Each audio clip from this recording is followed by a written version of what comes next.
Фото, видео старых вагонов, сломанных туалетов, там, грязное белье, антисанитарная обстановка. Ситуация такова: 30%, 600 вагонов — это вагоны вот старого образца. Пробелы той системы, которая была ранее по продажам, которая действительно позволяла определенным лицам вылавливать, блокировать и создавать вот такой вот искусственный дефицит по билетам. Такой возможности, чтобы Тальга ходила на таких скоростях, ее нету. На отдельных участках Тальга он ходит до 140 км в час. 29-30 год это будут современные, достаточно молодые, свежие вагоны. В этом году вообще в направлении Алакаля у нас будут ходить 12 маршрутов.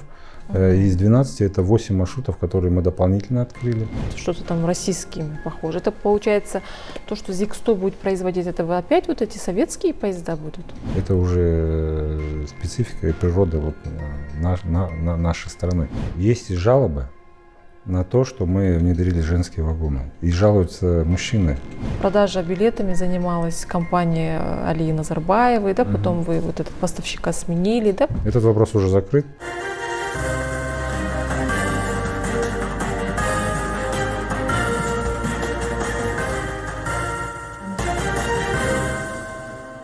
История железной дороги, фактически стратегического объекта, окутана мифами и красивыми историями. Но сейчас больше мы говорим об авариях, задержках поездов, дискомфорте, безопасности. Интересно, сохранился ли статус стратегического значения сейчас? Какие есть проблемы и какие решения? Рассказать обо всем этом согласился председатель правления акционерного общества «Пассажирские перевозки» Жанбек Жумаевич Тайжанов.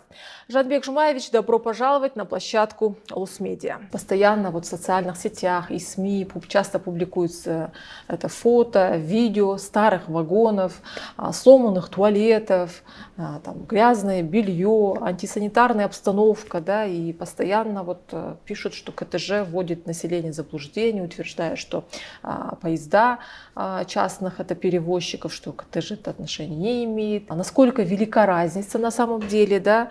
Расскажите, чем отличается КТЖ и частные перевозчики, потому что для простого народа это все вот КТЖ. И часто кто-то не хочет вникать, кто-то нету на это времени. В целом, сколько вагонов у них, да, сколько у вас, и вообще вот как обстоят дела в данном моменте? Во-первых, мы всегда открыты, и мы рады тому, что всегда можем донести нашу информацию. Вот сейчас в наше время, конечно, информация, она всегда подается сжато, и наши и пассажиры, и наше население, конечно, до конца не можем до конца до них довести и объяснить всю причину. И вам спасибо, что сегодня вы задаете такие актуальные вопросы, и мы постараемся полно ответить на них. В целом, в отношении всей пассажирской отрасли и той критики, которая сейчас очень сильно и активно будируется, это да, эти вопросы есть. В первую очередь, конечно, это дефицит билетов, самый актуальный и вопрос номер один. Второе – это санитарное состояние нашего подвижного состава. Вот два вопроса. И третий, который постоянно у нас всегда нам задают, это опоздание пассажирских поездов. Если начать в целом про дефицит билетов и почему идет большая нехватка, я уже могу сказать, что сейчас на конец июня, начало июля по основным топовым направлениям, это такие направления, как Астана, Алматы, Астана, Чимкент, уже билетов практически нету. Это правда, это есть, и мы не раз говорим, что летом дефицит билетов он существует. Ответ на этот вопрос, почему он существует, он простой. Ответ складывается из чего? Мы говорим о том, что на сегодняшний день мы национальный перевозчик. Национальный перевозчик, за нами закреплено порядка 72% всех перевозок по Казахстану. Остальные 28% это перевозки закреплены за частными перевозчиками. Кроме нас на этом рынке присутствует еще 14 частных перевозчиков. Я почему-то думала, это 100% все вот. Вот, к сожалению, пассажирские да, к перевозки. сожалению, наше население тоже так думает. И вот мы тоже проводим и социальные опросы, и сами выезжаем даже на вокзалы, в поездах. До сих пор вот наше население предполагает так, что если ты едешь в поезде, то ты едешь и тебя обслуживает КТЖ. КТЖ – это мы, пассажирские перевозки. Но потихонечку мы пытаемся и доводим эту информацию, что кроме нас на этом рынке есть еще и частные перевозчики. Откуда появились частные перевозчики? Они появились вот, в 2016 году, дали право и доступ на этот рынок частным перевозчикам в части того, чтобы развивать конкуренцию в пассажирских перевозках, чтобы приходили, не только был национальный перевозчик, но были и частные, которые могли бы также обновить подвижной состав, предоставить какой-то новый, совершенно новый уровень сервиса. И с 2016 года вот было массовое ввод частных перевозчиков. До этого были частные перевозчики 1-2, где-то с года 12-11. А с 2016 года вот уже проводились открытые тендера, их проводило Министерство тогда транспорта. Да, и те маршруты, которые мы обслуживали, частично передавали им. Первое, то, что на рынке, кроме нас, есть еще частные перевозчики. Теперь, что хотел бы я сказать, что мы, как национальный перевозчик, у нас есть парк подвижного состава. Общее количество наших вагонов составляет 2155 вагонов. Это на сегодняшний день. А участников сколько вагонов? Участников 506. Парк 506 вагонов, при этом они обслуживают 31 маршрут, мы обслуживаем 97 маршрутов. В 97 есть и поезда дальнего следования, и есть поезда пригородного следования. Если теперь смотреть по парку, летний период, вот именно 3 месяца, это период, который обладает максимальным пиком спроса на билеты и на пассажирские перевозки. Почему? Потому что начинается каникулярный период, все дети практически отдыхают, начинаются поездки между городами, взрослые выходят тоже в отпуска. Ну, это максимальный пик. И за эти 3 месяца для нас, пассажирников, это вот тот период, когда и проявляется, и показывается весь результат нашей работы, вся подготовка к летним перевозкам, потому что к летним перевозкам мы готовимся заранее. Уже начиная с зимы мы готовимся, проводим плановые виды ремонта, расконсервацию кондиционеров. Ну, есть большой пласт работы, который и за 3 месяца дается оценка вообще всей деятельности, как мы работали целый год. А дополнительные вот маршруты, дополнительные вагоны к летнему сезону, это учитывается? Это учитывается, да, конечно. Есть базовые стандартные перевозки, стандартные маршруты.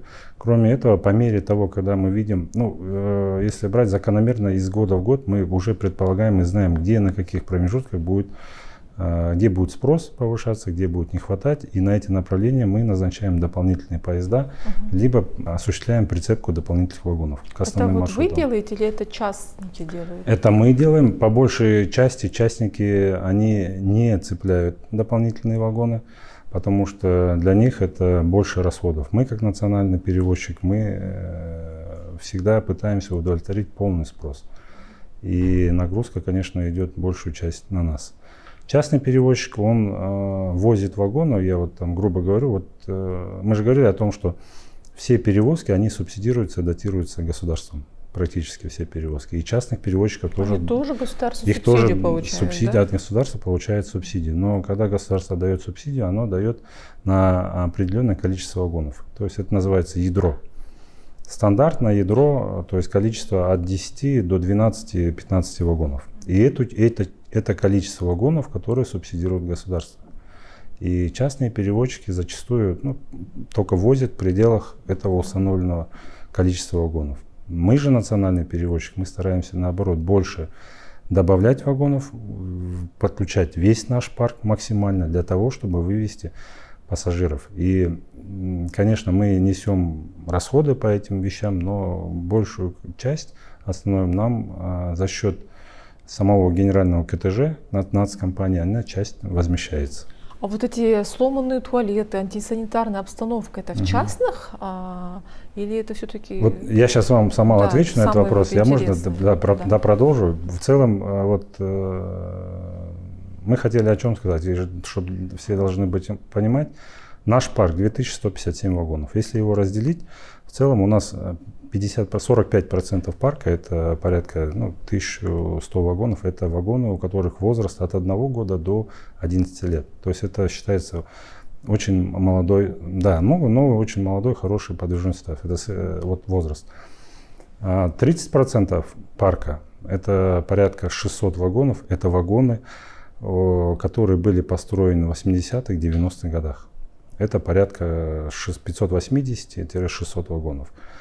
Это те вагоны, которые еще построены в 80-х, 90-х годах и в которых нет системы кондиционирования, в которых туалеты старого образца. То есть, представляете, да? Да, конечно, это уже не биотуалет, а старого образца.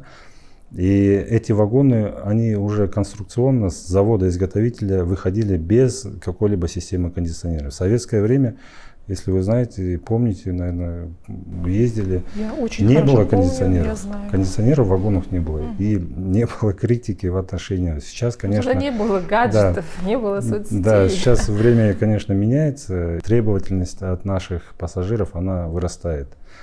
Ситуация такова. 30%, 600 вагонов, это вагоны старого образца. Они ходят. Нормативный срок службы этих вагонов, там в зависимости от класса, максимально могут и до 40 лет ходить. Но в целом весь этот парк, он поэтапно, ежегодно, где-то к 30 году он уже спишется. К 30 году таких вагонов останется буквально 20 единиц. Если мы нельзя, чтобы вообще их не осталось? Мы можем это сделать, но вы понимаете, если мы сейчас 500 вагонов возьмем и просто отставим, то мы не сможем вывести определенное количество населения.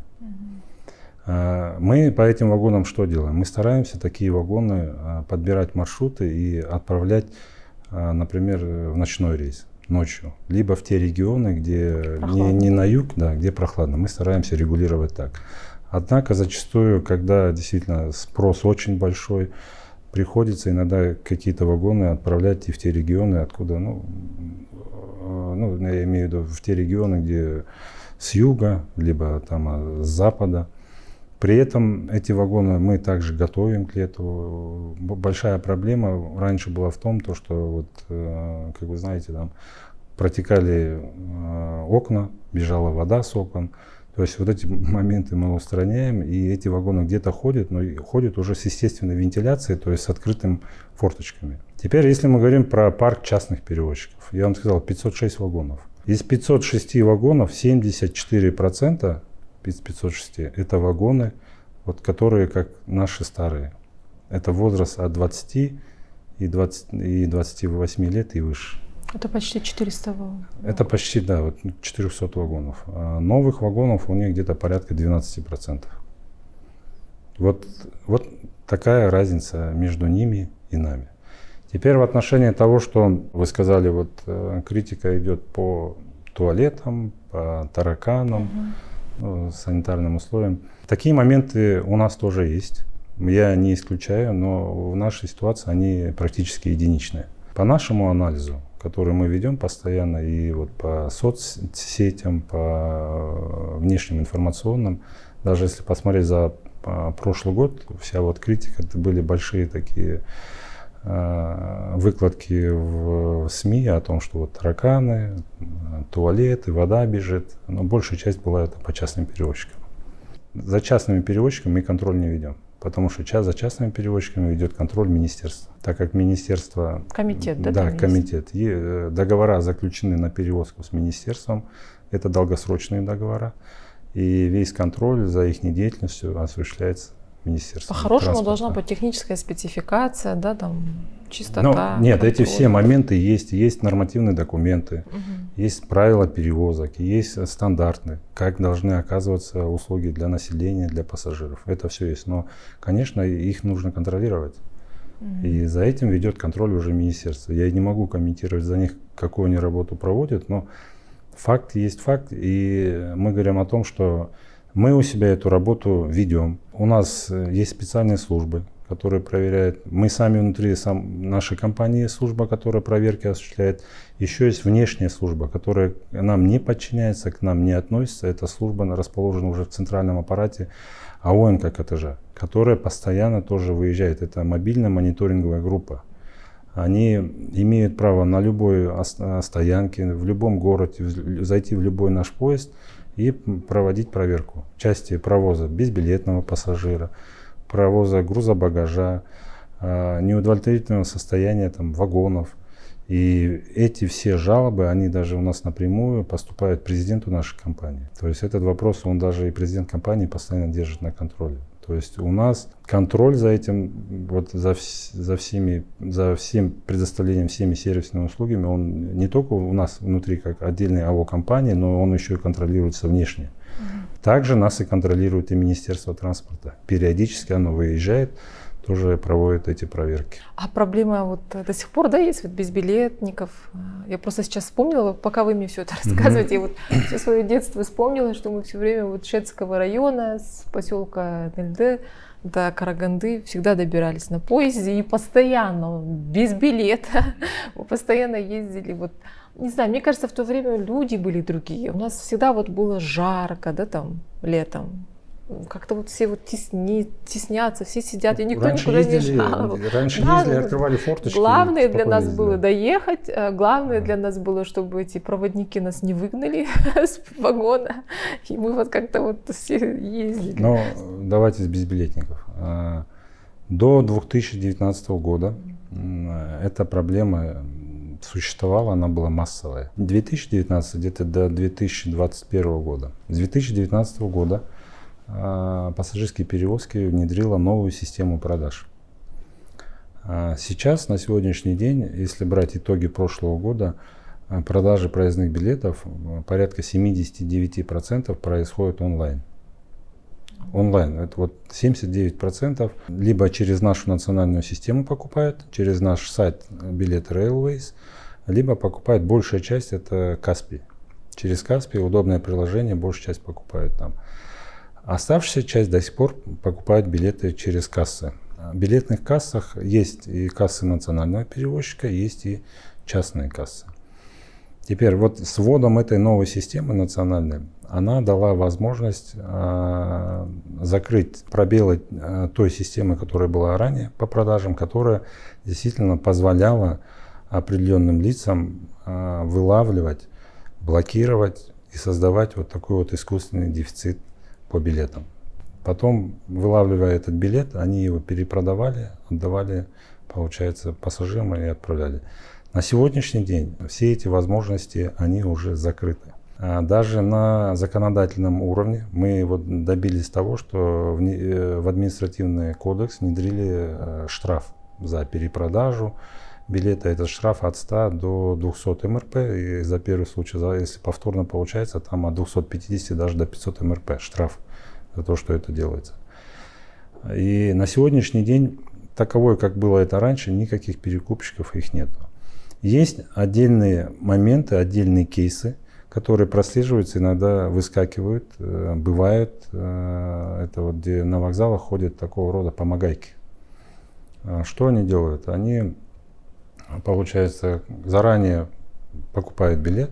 И перепродают. Да, заранее покупают билет, но что потом? Билет оформлен на одно лицо, приходит другое лицо. Они уже договариваются с проводниками, пытаются садить под чужие фамилии этого человека. Тоже какой-то сговор, да? Да, такой план сговор. Такие элементы частично они есть. Но я не скажу их так, что прям массово, это частично, очень частично. И в этом случае наша компания, мы знаем об этом всем. И что мы делаем? У нас очень жесткие требования к нашим проводникам. Буквально за 2 года, я 2 года назад пришел, мы внедрили очень простой принцип. Это принцип нулевой терпимости.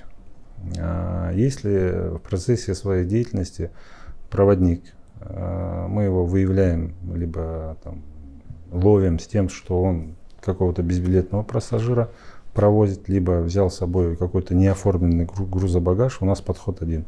Мы сразу же такого человека увольняем. И этот принцип, он очень хорошо работает. И у нас в пассажирских перевозках он работает. То есть уже наши проводники, уже сознание намного поменялось, уже такие вещи не допускают. А какая зарплата у проводников? Зарплата сейчас, вот за 2 года мы зарплату подняли, кстати, нашим проводникам. Там зависит от выработки, от стажа, от количества часов, сколько он находится в смене. То есть очень много показателей. Базовая минимальная зарплата, это начинается от 200 тысяч, это самая минимальная. Максимальная? До 500 тысяч. Максимально 500 тысяч. Даже если брать отдельные западные регионы, в западных регионах, например, там еще есть отдельные коэффициенты. Где-то может достигать и до 600 тысяч. Это я говорю то, что начислением. Начальники поездов получают до 800 тысяч. Вот на сегодняшний день это вот такой вот максимальный. Это очень хорошая заработная плата. И с учетом повышения заработной платы, с учетом вот ужесточения требований, сейчас наши проводники действительно они уже держатся за свои места и не допускают вот такие вещи. То есть в этом плане компания вот подошла с таким подходом. Как а зарплата уйти. Проводников это не важно, да, частные? Нет, это я говорю про свою, только про АО пассажирские частных перевозки. Да. У быть. частных перевозчиков, у отдельных зарплата ниже где-то есть, у отдельных где-то приравнивается. Ну вот, если вы обращали внимание, должен регулировать, нет? ну да, это министерство и сами частные перевозчики. Я не знаю, вот может вы видели в прошлом году. Мы проводили поднятие заработной платы поэтапно. За 2 года вот мы достигли вот такого уровня зарплаты. В прошлом году были, я помню, тоже массовые такие вот волнения, забастовки по частным перевозчикам. Прям они выходили тоже в эфир. Это простые проводники, которые говорили о том, что они хотят вернуться в пассажирские перевозки. Просили о том, чтобы министерство вернули прям рейс, закрепили опять маршрут этот за нами. Но после этого вроде бы там подняли заработную плату. Сейчас пока вопросов нет. Но различия есть. Это вот в отношении безбилетных, то есть в отношении вот перекупщиков. Кроме этого, мы что еще сделали? Мы вот в нашей системе дали возможность, может вы, наверное, знаете, мы не раз говорим, что в случае отсутствия билета мы внедрили новый функционал. Он похож, как и в авиации, это лист ожидания. Когда нет билета, пассажир вправе через нашу систему зарегистрироваться и встать в лист ожидания. Потому что очень много случаев, когда и возвращаются билеты, отказываются от поездки, либо там по состоянию здоровья. Билеты возвращаются, те возвратные билеты, которые приходят, они сразу попадают в этот лист ожидания. И с листа ожидания люди получают билет. За прошлый год через эту систему наши пассажиры приобрели порядка 173 тысяч билетов. Если брать вот первый, второй квартал этого года, уже порядка 73 тысяч пассажиров, которые через эту систему получили билет. Это первый вариант. Второй вариант. Я говорю это к тому, что вот мы вначале с вами начали говорить о том, что есть дефицит билетов, его не хватает. Я говорю о том, что для того, чтобы удовлетворить весь спрос, нужен парк. Парк нам увеличит, и наш парк должен быть порядка 3000 вагонов. Я вам сказал 2151. Вот к этому моменту мы еще дополнительную новую услугу внедрили, опять же на нашем сайте, это проезд с пересадкой. То есть когда нету прямого билета, грубо говоря, вот с Астаны в Алмату, система может подобрать проезд с пересадкой, то есть он может предоставить. Это дороже, наверное. Это не дороже. Это не будет каким-то прям наценкой в 50-60%, это определяется та же стоимость билета. То есть система даст вам билет с Астаны доехать до Караганды на одном поезде. Далее с Караганды система подберет билет, на котором вы сможете доехать до Алматы. Разница не будет не прям уж большой. То есть это новая возможность. Подвижной состав с вагонов Тальго на сегодняшний день это 732 вагона. 27 составов. Они у нас начали курсировать, и первые, которые пришли, это были с 2011 года, кажется, началась эта поставка этих вагонов. После этого большая часть, половины уже было собрано здесь. Как вы знаете, у нас вот в промзоне был построен завод. Тулпар Тальга, на котором производились эти вагоны. Сами вагоны Тальга — это вагоны, предназначенные действительно для высоких больших скоростей. Их возможность — это ходить со скоростью 200 км в час. Есть изношенность нашей инфраструктуры, я говорю о магистральных путях, то есть о самой железной дороге. Сейчас такой возможности, чтобы Тальга ходила на таких скоростях, ее нету. На отдельных участках Тальга он ходит до 140 км в час. На отдельных участках. И в тот момент, когда, конечно, их покупали, видимо, и в целом было видение, что будет проведены ремонт, и инфраструктура будет в таком состоянии, что на отдельных участках можно развивать и ходить быстрее этими составами. Сейчас Тальга, как я сказал, на определенных ходит 140, на других участках 120, где-то 90 км в час. Но все равно его позиционирование этого вагона, этих вагонов, они являются как скоростные. Для вагонов Тальга мы ограничили количество стоянок и остановок.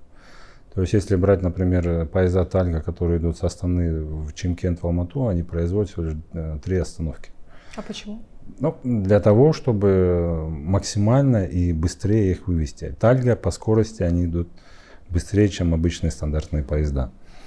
И сегодня все равно, тогда раньше были, конечно, проблемы, были большие жалобы, когда со стандартных поездов люди переходили в Тальга. В Тальга это другой чуть формат и тип вагона, и в нем действительно тесновато, если сравнивать его со стандартными. Со стандартным и ширина больше, и полки пошире, да.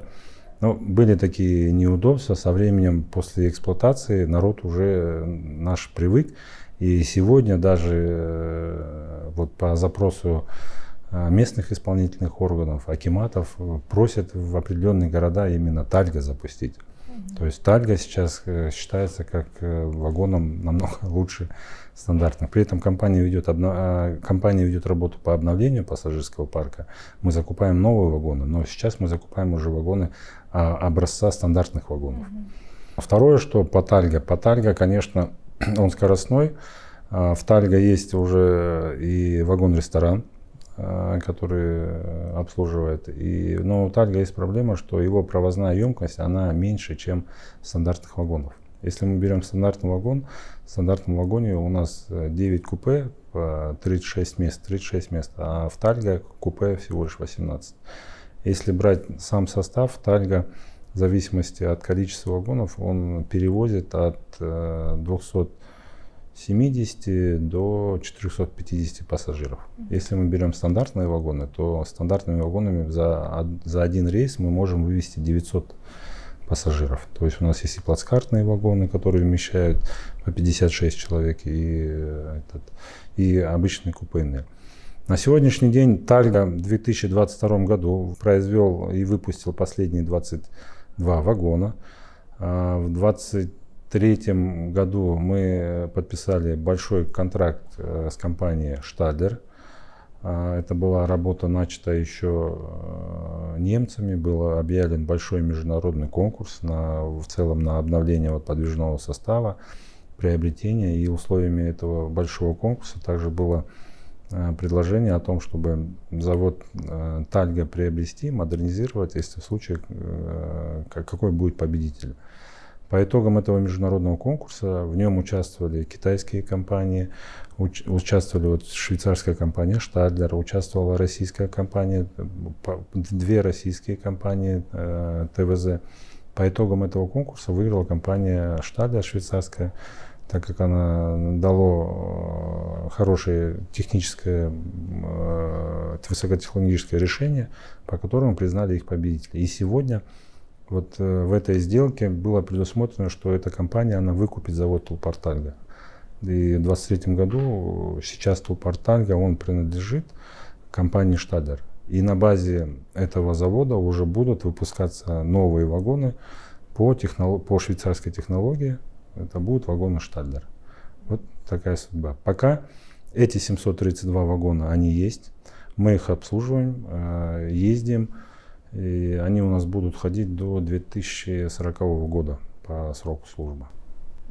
А чтобы все поезда заменить на вот эти новые, это к 30-му году, да, будет? Вы же говорите, срок обслуживания. Да, сейчас у нас в программе предусмотрено план развития, план обновления подвижного состава, и по плану мы идем. Вот в прошлом году мы, с учетом позапрошлого года, мы закупили 150 новых вагонов. Это вагоны нашего отечественного товаропроизводителя. У нас в Петропавловске есть завод ЗИК-100, который выпускает вагоны, но они выпускают вагоны по российской технологии Тверского вагоностроительного завода, по этой технологии. Они уже изготовили порядка 150 вагонов, которые мы приняли. Сейчас у нас с ними еще один контракт мы заключили на поставку 157 вагонов. Это в этом году, и в следующем они их будут поставлять. И с 2025 года мы ожидаем поставку уже вагонов «Штадлер». Мы в 2023 году, как я сказал, заключили большой контракт с этой компанией «Штадлер» на поставку 537 вагонов. К концу 2025 года, в декабре месяце, они обещают, что будет уже первая партия, и они их будут поставлять до 2029 года. 537 вагонов. Это уже контракт есть, подписан. В целом, вот с учетом вот этой нашей программы обновления, сейчас мы еще дополнительно рассматриваем вариант того, что все-таки спрос есть, дефицит очень большой. Рассматриваем возможность еще приобрести порядка 350 вагонов, но у нашего отечественного производителя ЗИК-100 в течение следующего и где-то до 2026 года еще 350. В целом наши прогнозы, что к 2030 году парк за счет вот этих обновлений он полностью обновится, и средний возраст вагона к 2030 году он будет составлять 10 лет. Сейчас, на сегодняшний день, средний возраст вагонов это 17-18 лет. И к 30 году старых вагонов, про которые я говорил, 80-х, 90-х годов, их уже не будет. К 30-м, 29-30 год это будут современные, достаточно молодые, свежие вагоны, которые будут уже с системами кондиционирования, биотуалетами. Но проблему дефицита это же не решит, получается? Не решит. Здесь компания следующий хочет применить инструмент. Мы уже об этом тоже заявляли, делали анонсы. Сейчас мы уже эту информацию довели до Министерства транспорта. Вы, наверное, знаете, мы пригласили к нам в консультанты немецкую компанию Deutsche Bahn. Это компания, одна из топовых компаний в Европе, которая занимается и грузовыми перевозками, и железнодорожными. Это компания, у которой порядка свыше 120 лет опыт. И мы их пригласили в качестве консультантов, и сейчас с ними ведем работу о том, чтобы перейти вообще на новую систему пассажирских перевозок и внедрить новые инструменты. Мы говорим о том, что мы хотим развить у нас в Казахстане интермодальные перевозки и развить хабовые системы. Что это такое? Интермодальная перевозка подразумевает себя это смешанная перевозка. Смешанная перевозка это перевозка несколькими видами транспорта. То есть поезд, автобус, поезд, самолет, либо самолет, автобус, дальше поезд. И за счет этого мы хотим отдать, то есть нам необходимо с авиацией и с автомобильным транспортом перераспределить пассажиропоток. То есть часть пассажиропотока мы готовы отдать авиации, часть какую-то забрать. То есть у нас на сегодняшний день есть дальние маршруты, например. Есть маршрут с Мангистау до Семей. Это порядка 3200 километров, который в одну сторону идет 66 часов, это трое суток, и обратно идет примерно, то же самое, трое. То есть, в общем, 128 часов туда-сюда поезд должен вернуться. Это очень длинный и долгий маршрут. И мы говорим о том, что все-таки на такие дальние маршруты зачем нужны поезда? Дальние маршруты должны обслуживать авиация. Она быстрее. Но это же может быть дороже. Это же может быть дороже. Это может быть понимаете, дороже. На поезде это ездит простой народ. И по поезде это всегда доступно. Все правильно. Но мы должны понимать, что обновление вагонов это тоже не дешево. Стоимость одного вагона, она порядка $1,5 миллиона. Представляете? Один вагон, вот стоимость. Теперь государство субсидирует нас. Еще дополнительно на то, что в целом пассажирские перевозки железнодорожные, если брать, это убыточная деятельность. Единственными там законодателями, кто зарабатывает на этом, я для примера могу сказать, это те страны, для примера это Япония. Это страны, у которых высокая плотность населения и маленькая территория. Вот эти страны, они в Европе частично есть на определенных странах, где зарабатывают. То есть, когда много населения, есть и короткие расстояния, и большая интенсивность, там можно зарабатывать. А вы посмотрите, ну, наша страна это дальние большие расстояния, а людей всего лишь 20 миллионов. В год мы перевозим 13 миллионов. Мы говорим о том, что нужно перераспределять, делить потоки. Для тех людей, кому нужно добраться с Мангистау до Семей, есть возможность на поезде доехать куда-то короче, и там вылететь, уже добраться до Семея. Тем более мы проводим постоянно анализ по таким дальним поездам. Все-таки прямого пассажиропотока с Мангистау, Семей, оно не такое. Там буквально из общего, если брать за год, сколько мы перевезли, процентов 10-12 это прямой пассажиропоток. То есть этим людям им удобнее будет переехать, пролететь, например, самолетом. Второй момент это создание вот хабовых систем, хабовых таких городов, в которых будет присутствовать и будет доступность на все виды транспортов, и они должны соединять. Нужны новые подходы, нужна новая система. Сейчас мы проводим работу, например, с автобусными перевозчиками. Исторически, вы, наверное, знаете, вот у нас, если брать весь Казахстан, порядка 45%, где расположены наши железнодорожные вокзалы, рядом на этой же территории практически находятся автобусные вокзалы. Ну вот даже Караганда, Астана, для примера я скажу, да. Но при этом на сегодняшний день мы видим даже в том, что мы рядом располагаемся, наша задача как перевозчика какая? Это максимально удовлетворить спрос, потребность наших пассажиров.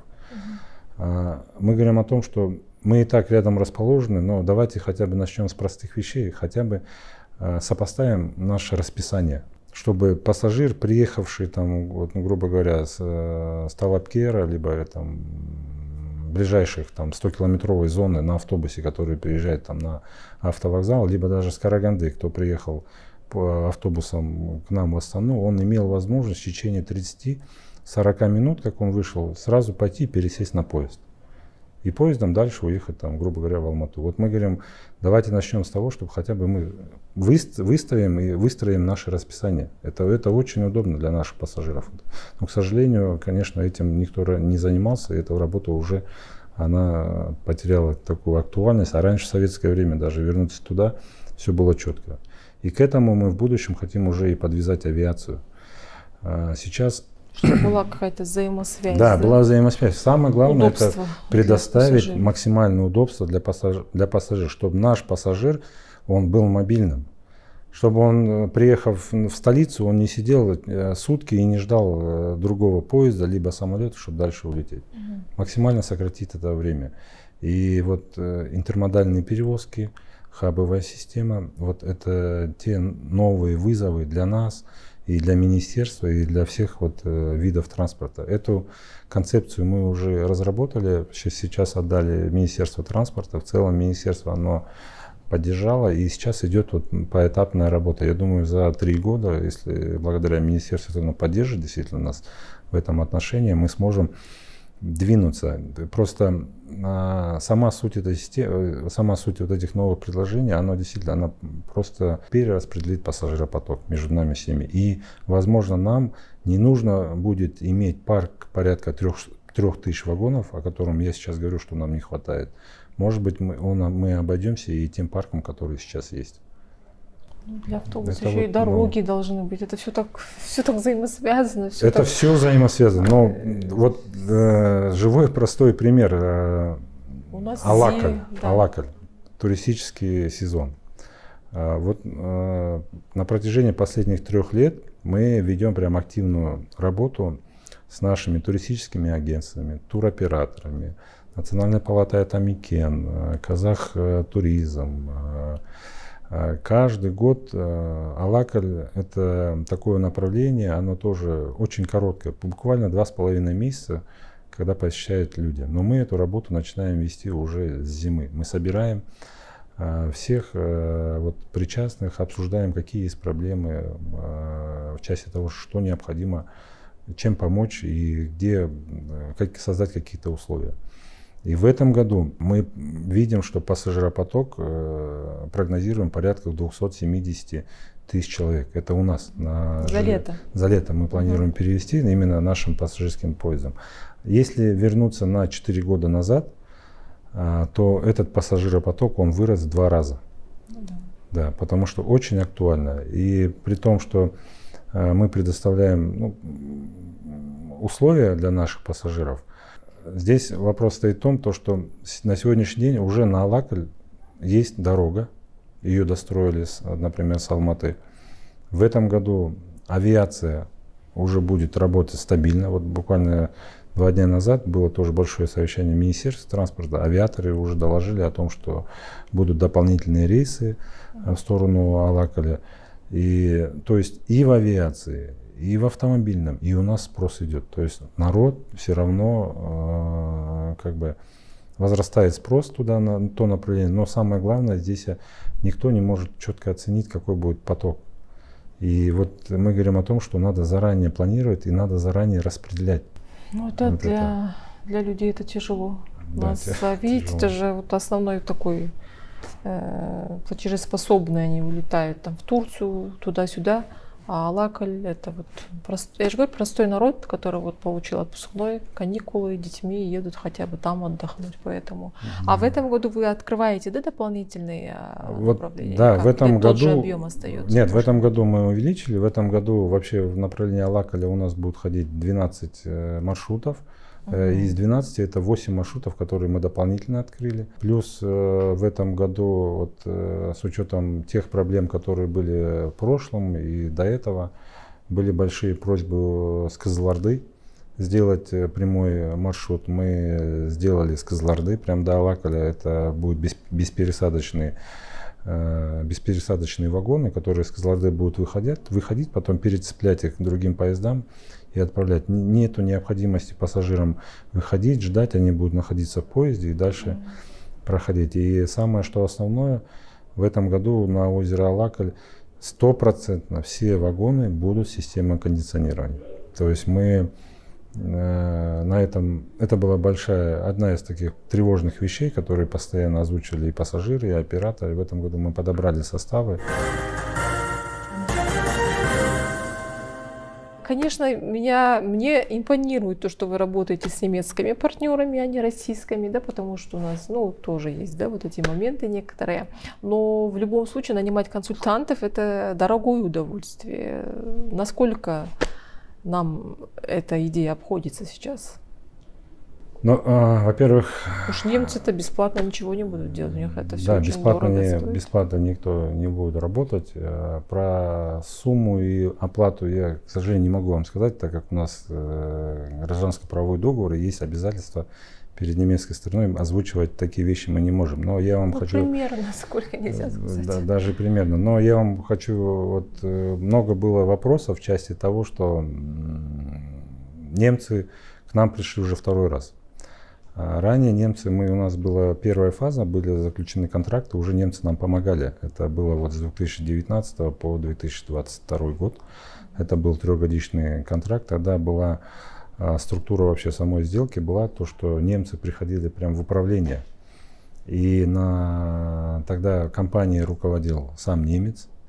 В числе заместителей были тоже немцы.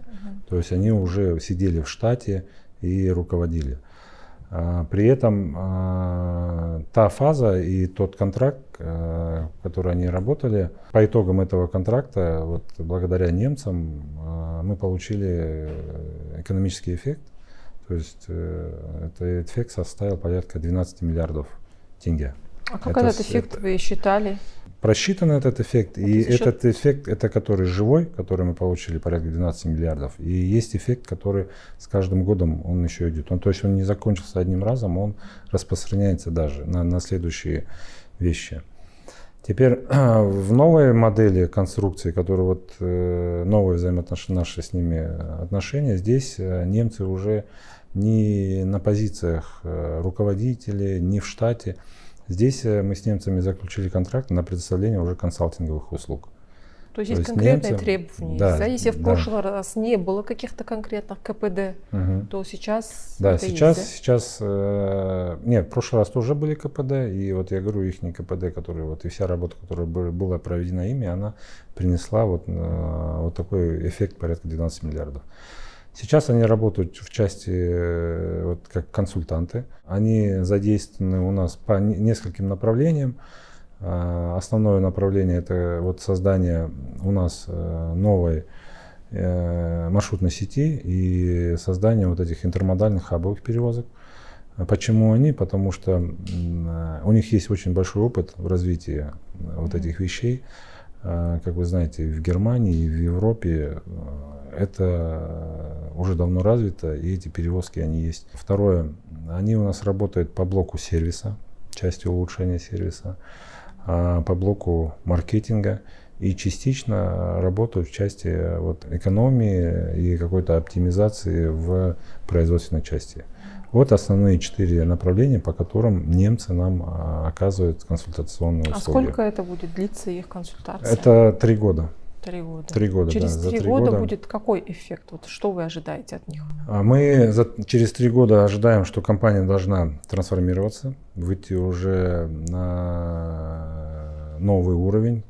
Основной целью, которую сейчас мы ставим перед ними, это, конечно, достижение того, чтобы наша компания была высокоэффективной и была высокоэффективной в части вот предоставления интермодальных услуг, первое, и чтобы уровень клиентоориентированности и культура обслуживания наших клиентов, она уже была намного выше, чем сейчас. Вот это как бы их основная цель. Дальше уже там идет подразделение по основным, по другим направлениям.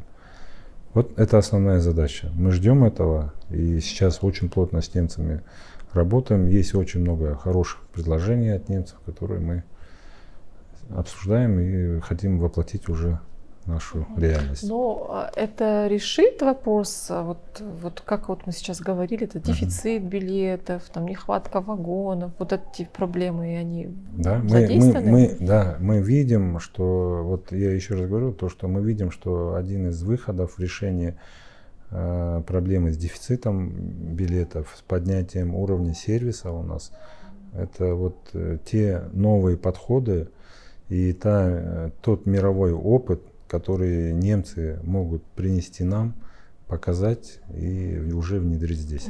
А вот смотрите, вот я-то тоже думаю, что вот у нас будут все вот как в Европе, да, поезда, да, такие скоростные, комфортные, но они чем-то вот похожи на эти Тальго, да, но у них же нету вот таких вот поездов. А вы сейчас сказали, что ЗИК-100 будет производить поезда, это вот что-то там российскими похоже. Это получается то, что ЗИК-100 будет производить, это опять вот эти советские поезда будут? Это формат, да, советского поезда, но это уже не тот советский поезд, это современный поезд. А нельзя просто все, вы, чтобы наверное, было современное? Давно не ездили на поездах? Я езжу, почему, Вы конечно. ездили? Без науга на поезд ездить. Да? Дорога плохая. Но я вам скажу так, эти поезда, которые вот стандартные поезда, это поезда тоже нового образца. Такие же поезда ходят и в России. В России... А вот нельзя не равняться на Россию, а вот только на Европу, например. У них же там вот... Но вот в Европе вот... мы должны понимать, что большая часть поездов, которые в Европе, это поезда, похожие на наши пригородные, это сидячие поезда в Европе. В Европе очень мало поездов дальнего следования. А поезда дальнего следования, они предполагают собой, что должны быть места именно для отдыха, для того, чтобы человек мог поспать, полежать. А у нас, для примера, я вам хочу сказать, что даже в Тальго есть 2 вагона, где есть сидячие поезда. И люди ездят с Астаны в Алмату, тоже это порядка 18 часов, 16 часов, сидя едут. Но это не совсем комфортно. И ввиду то, что протяженность нашей территории, она очень большая, все-таки мы будем сохранять и будем дальше пользоваться теми вагонами, которые будут предполагать и лежачие места. Это уже специфика и природа вот нашей страны. Я тебя понимаю, да, лежачие, там, рюкзак, но я имеется в виду, вот, чтобы сам поезд был такой современный. Ну, вот еще раз, вагоны чтобы ZIG-100. Эти поезда были хорошо, вот эти вагоны, зеленые, вот эти старые. Нет, вагоны ZIG-100. Вот нам надо, наверное, с вами сделать отдельный репортаж, да, надо выехать и посмотреть. Стандартные вагоны образца ZIG-100 это новые современные вагоны. Это те вагоны, в которых уже есть простые элементарные вещи, удобные для нас. Я в плане того, что простых вещей я подразумеваю даже чистый туалет, работа кондиционера, да, элементарные туалет, вещи. Да? Чистый туалет. Туалет не тот старого образца, который надо педальки нажимать, чистый смывать. постель. Там уже идут биотуалеты. В этих вагонах уже есть система обеззараживания. То есть, когда вы воду набираете, либо моете руки, то есть это уже предусмотрена система. Есть такие простые фишки, как дополнительные розетки внутри, розетки под USB порталы. Есть телевизоры. Wi-Fi. Wi-Fi тоже есть. Про Wi-Fi тоже можно сказать попозже. То есть в этих вагонах уже есть видеокамеры, частично установлены. Здесь тоже большую работу мы будем скоро проводить. Кстати, вот давайте по безопасности тоже поговорим.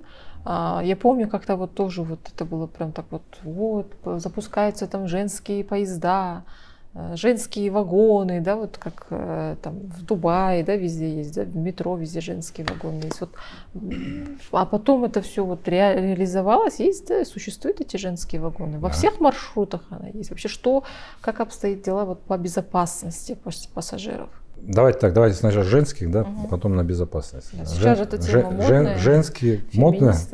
Феминисты больше становятся. Спасибо, значит, мы идем вслед в моде. Женские вагоны, мы их начали вот запускать. Первоначально это было экспериментально. Да, мы пошли вот по принципу, как в Дубаях,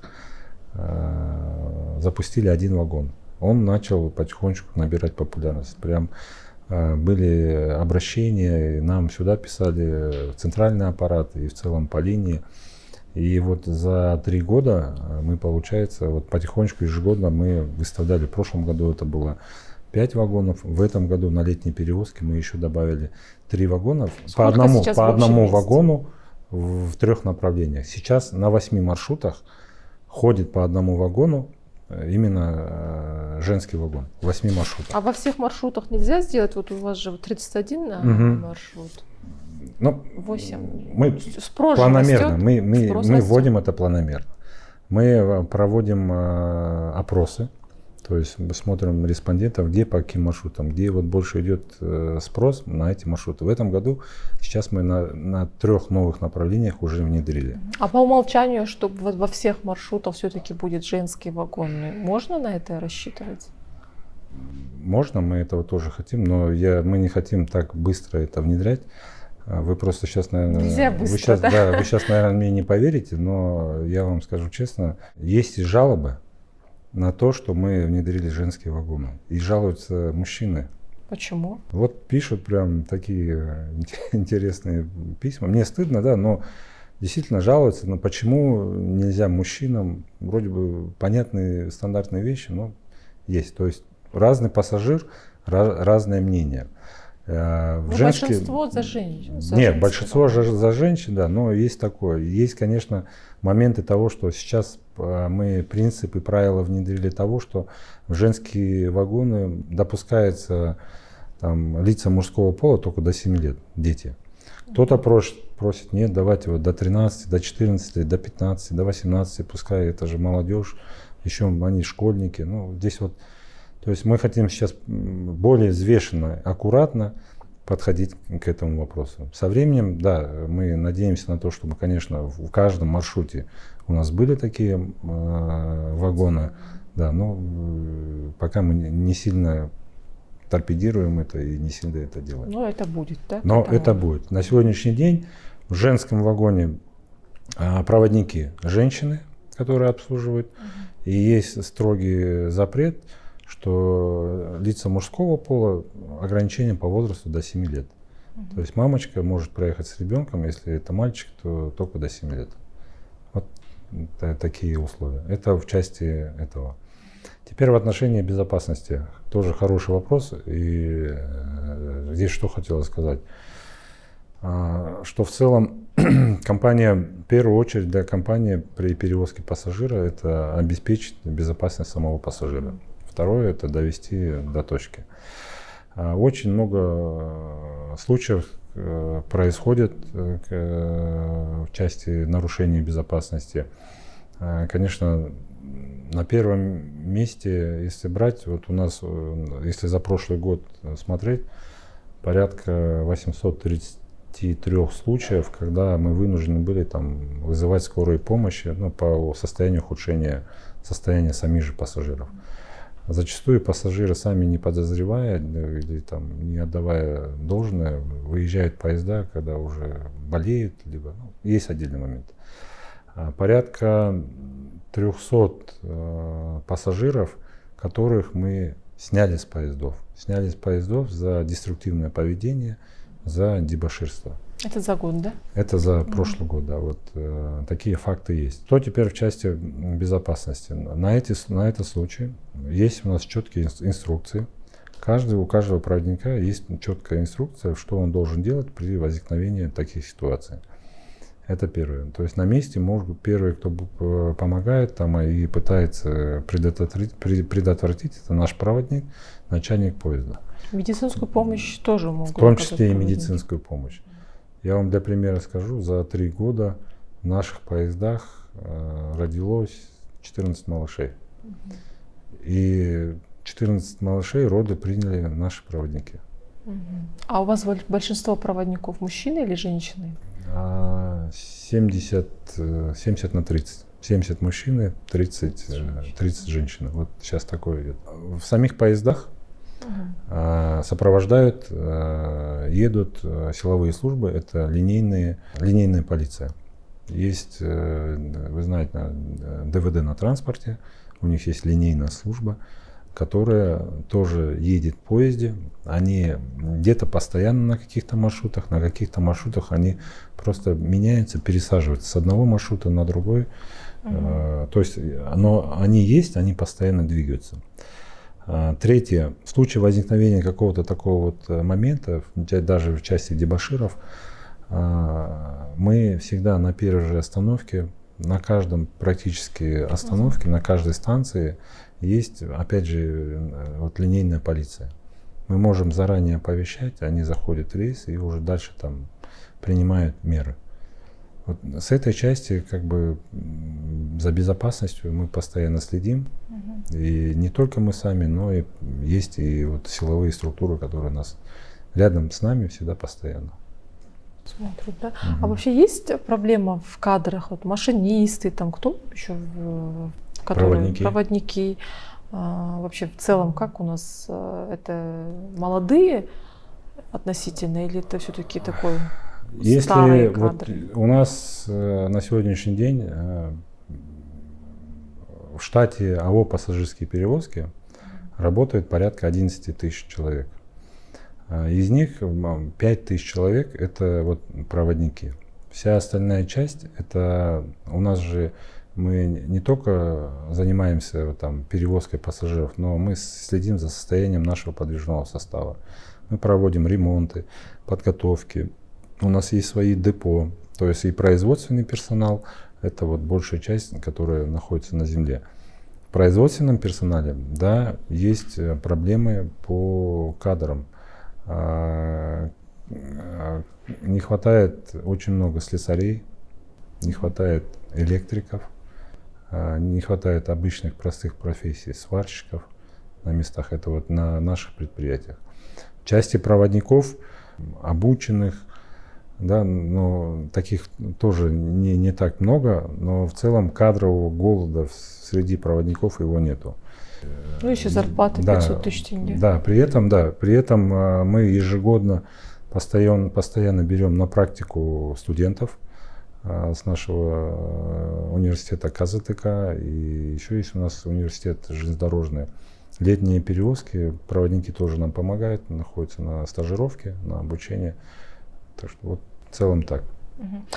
Жанбек Жумаевич, еще знаете, вот я вначале вот тоже хотела спросить, помните, был вот этот скандал, когда вот продажа билетами занималась компания Алии Назарбаевой, да, потом вы вот этот поставщика сменили, да, правильно я понимаю? Сейчас продажей билетов занимается частная компания или какая компания? Частная компания. Вот этот вопрос, он так был очень актуален и во всех СМИ ходил. В целом, что это было? Есть, я вот еще раз говорю, есть национальная система продажи. Для того, чтобы национальная система — это электронная система продажи. Раньше обслуживала компания ее Instant Payments.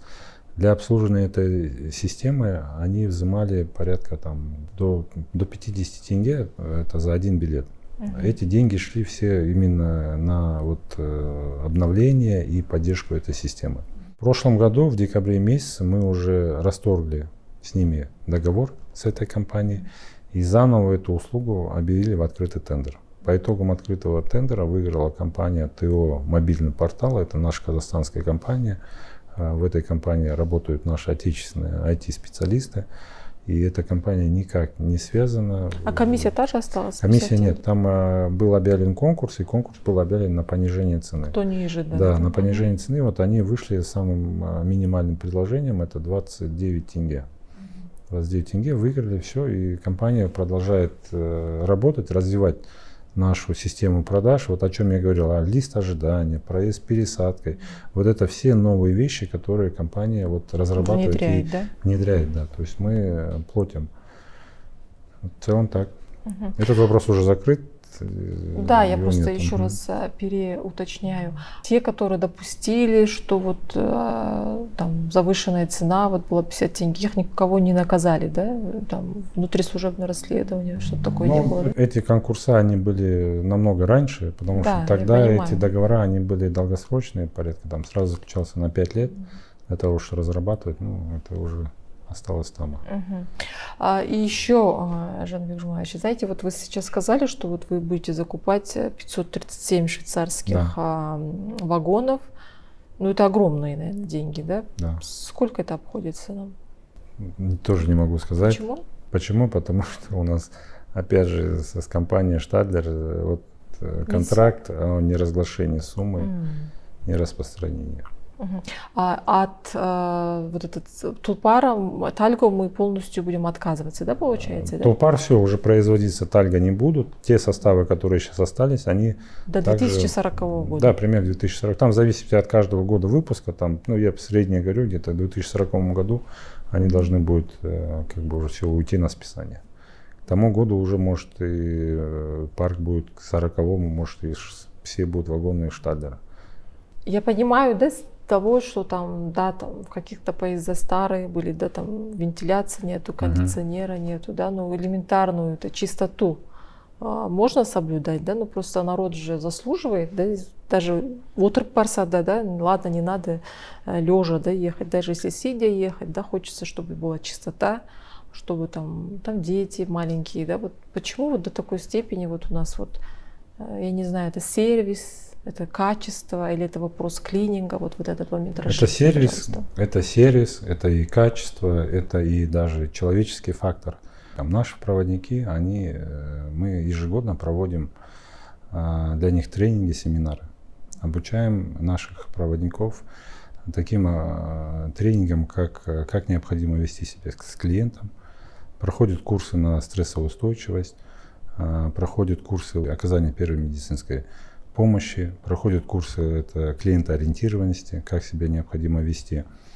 То есть, в первую очередь, мы сейчас делаем упор на наших проводников, потому что в пути исследования очень много спорных вопросов, очень много моментов, когда наше население все по-разному к некоторым вещам относятся. Бывают и вспыльчивые люди, очень много людей, которые вот такие ментальные, где-то есть люди, которые наоборот благодарят за все наши услуги. То есть сначала я говорю о том, что первое, это мы проводим работу с нашими проводниками.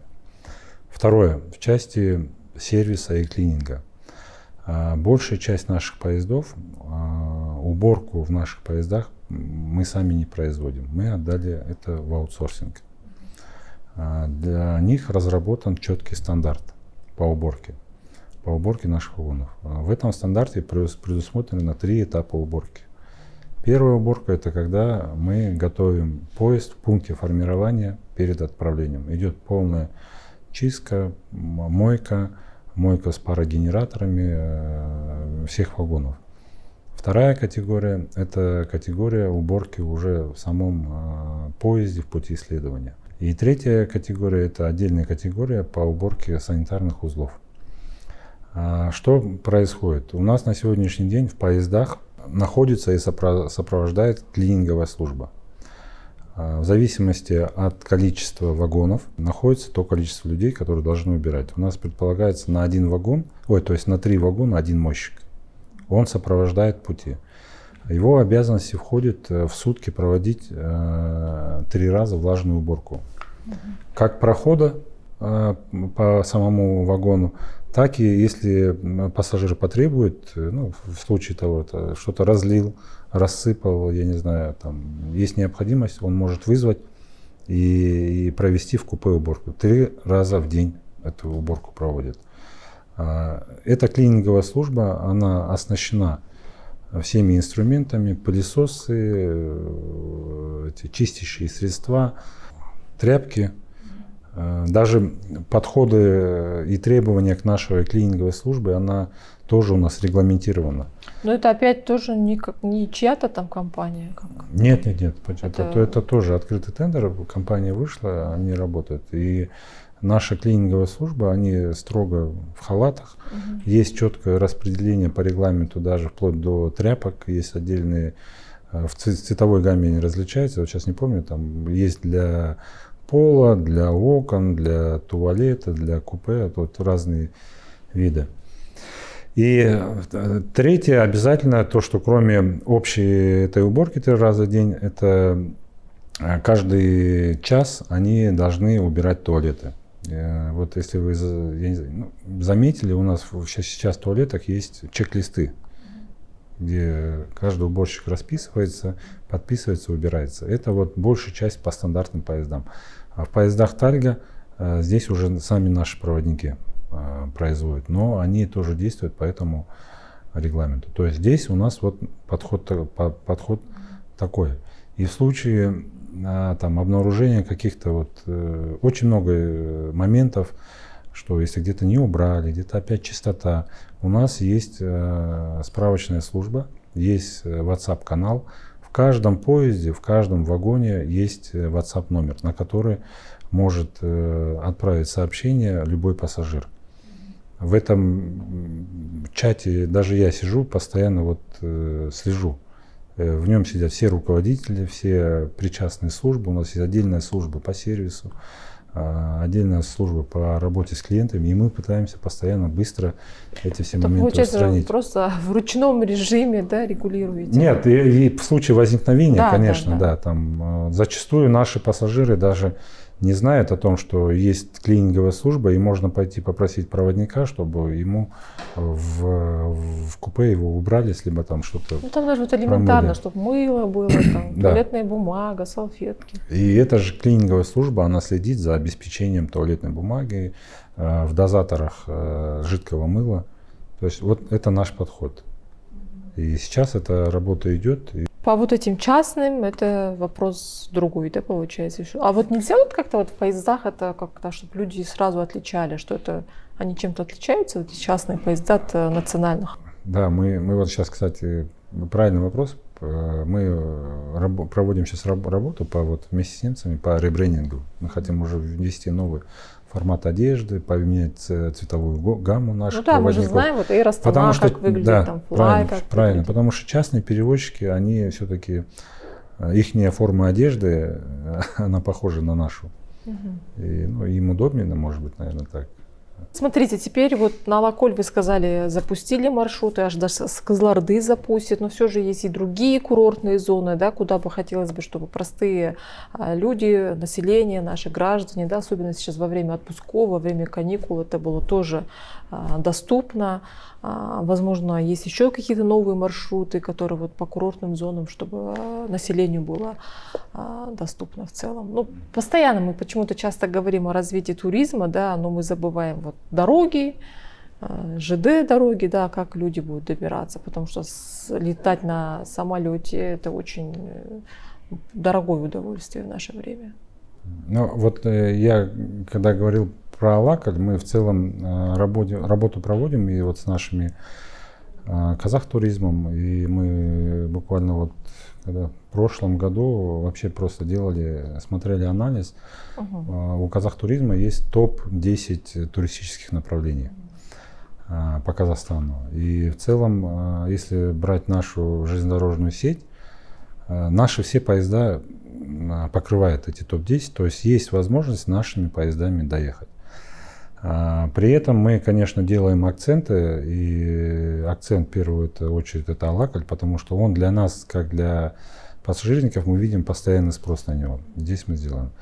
Тем более, как вы знаете, вот буквально недавно глава государства очень четко в своем выступлении сказал, что надо развивать, надо делать доступность к этим курортным зонам. И вот в исполнении поручения также главы государства мы буквально после выступления организовали новые дополнительные маршруты на Боровое. Сегодня на Боровое мы сделали прямой маршрут с Караганды. Еще? Если вы сказали с Караганды, да. вы, наверное, ездили. Раньше была электричка Караганда-Астана. Да, сейчас мы ее продлили с Астаны дальше до Борового. При этом мы этой электричке дали такой статус, более скоростной. И сейчас с Астаны до Борового на нашей электричке можно доехать за 2,5 часа. Если вы с Астаны выезжаете на машине, с учетом того, что пока вы выберете из города, пробки и дороги, это у вас занимает примерно 3 часа.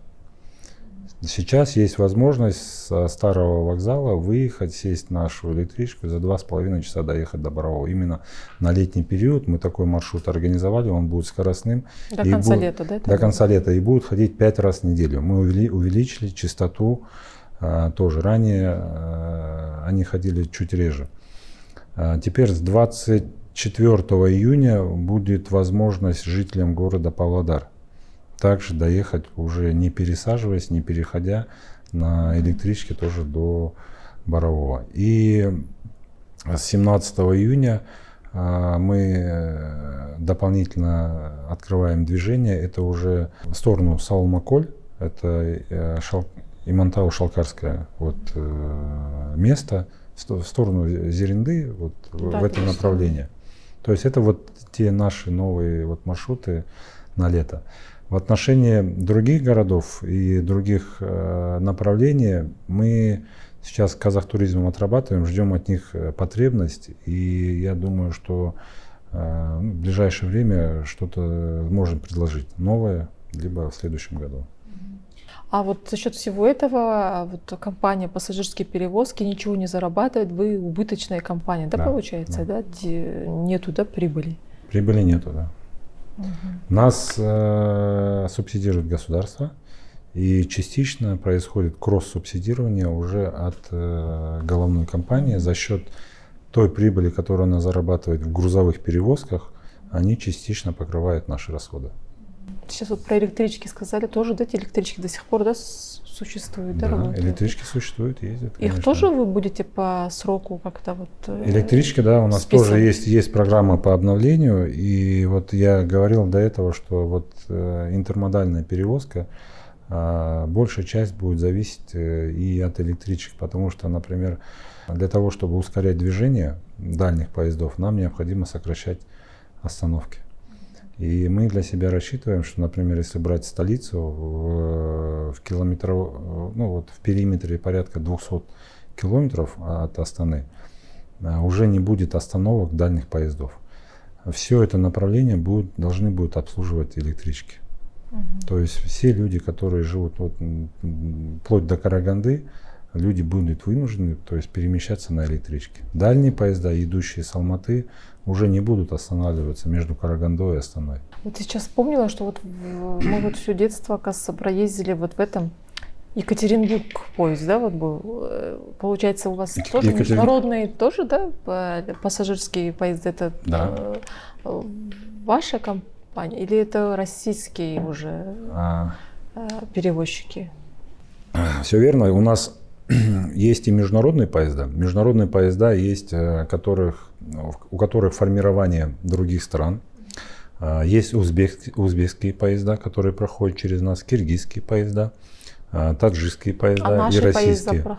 Есть и наши поезда, которые формируются у нас и ходят. В основном наши поезда направлены на Россию. Сейчас у нас есть порядка 4 маршрутов на Астрахань, Самару, Саратов, Астрахань, Самара, Саратов и Новосибирск. Вот 4 маршрута. Ранее был большой маршрут, и все его знали, это Караганда-Москва. Очень знаменитый маршрут, он пользовался большим спросом, но вот после пандемии, конечно, все маршруты у нас международные полностью во время пандемии они закрылись. Далее шло поэтапное восстановление маршрутов, и сегодня этот маршрут, его сократили до Самары, но вот последние переговоры у нас были с Россией. В следующем году мы его все-таки продлим и возобновим. И будет поезд Караганда-Москва. Да, еще дополнительно вот одно из вещей, которые для наших пассажиров, во всех наших поездах есть мультимедийный контент. Во всех поездах? Во всех поездах, да, то есть и даже в пригородных поездах. То есть это услуга для того, чтобы нашему пассажиру было не скучно при поездке. Для сравнения, я могу сказать, вот в самолетах в Air Astana, вы, не знаю, пользовались, нет KCTV, то есть мультимедийный контент. Точно такой же контент есть в наших поездах.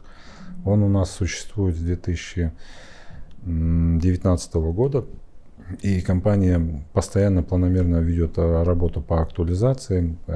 Буквально вот в этом году мы уже переработали интерфейс этого мультимедийного портала. На этом мультимедийном портале есть кинофильмы, сериалы для наших маленьких пассажиров.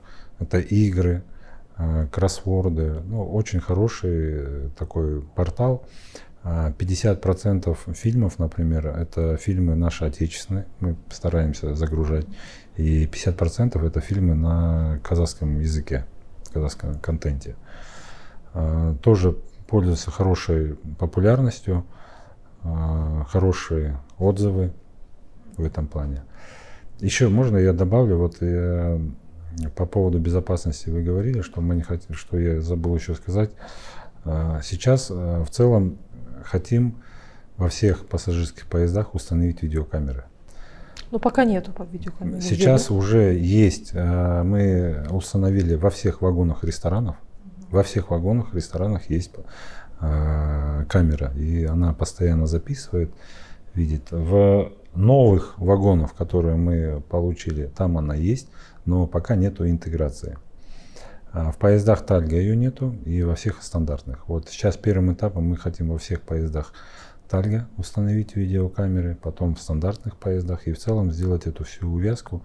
И здесь у нас в центральном аппарате создать ситуационный центр, который будет постоянно в режиме онлайн мониторить, следить, да, за тем, что если есть какие-то моменты нарушения безопасности, и сразу же оперативно уже сигнализировать нашим правоохранительным органам. И получается, когда можно сказать, что вот все наши поезда будут оснащены видеокамерой? Это к какому году можно сказать? Я в пределах 2-2,5 года. Но вы сейчас уже начинаете процесс, и в течение 2 лет можно мы хотим ожидать, что полностью охватить оснащено будет полностью. Да, это один из таких тоже инструментов для того, чтобы поддерживать безопасность. И завтра в случае возникновения каких-то споров мы могли бы четко определить. На сегодняшний день Наши, конечно, пассажиры и наши клиенты очень такой разные. У нас, во-первых, своя ниша определенная, вы понимаете, да, социальная ниша и подходы совсем другие к нашим пассажирам. Очень много спорных вопросов, очень много, конечно, жалоб на наших проводников. Зачастую эти жалобы не подтверждаются. И везде нужны доказательства. Да, везде нужны доказательства. Рахмет за интервью. Вот такая картина с нашей железной дорогой. И хотя есть проблемы, есть и перспективы. А так ехать все равно придется на поезде. И вам, и нам.